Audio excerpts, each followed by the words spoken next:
क्या आप जानते हैं कि भारत में पहले टैक्स का सिस्टम बहुत कॉम्प्लिकेटेड था, लेकिन 1 जुलाई 2017 को एक नया टैक्स आया जिसका नाम है जीएसटी यानी गुड्स एंड सर्विसेज टैक्स।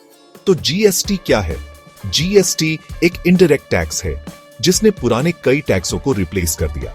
पहले हम अलग अलग टैक्स जैसे वीएटी, सर्विस टैक्स और एक्साइज ड्यूटी भरते थे, लेकिन अब सिर्फ एक टैक्स जीएसटी। अब बात करते हैं कि जीएसटी कैसे काम करता है।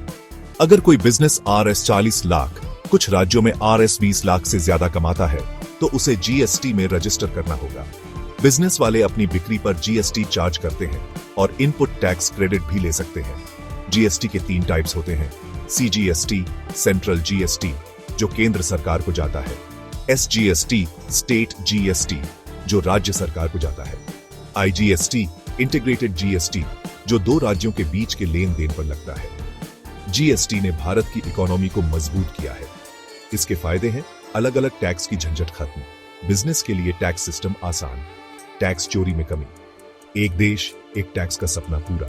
लेकिन हर चीज के कुछ चैलेंज भी होते हैं।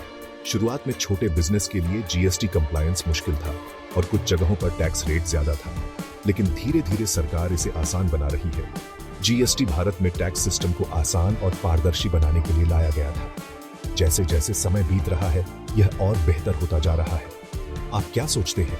क्या जीएसटी से भारत को फायदा हुआ है? हमें कमेंट में बताएं। अगर आपको यह वीडियो पसंद आया तो लाइक, शेयर और सब्सक्राइब जरूर करें। मिलते हैं अगले वीडियो में।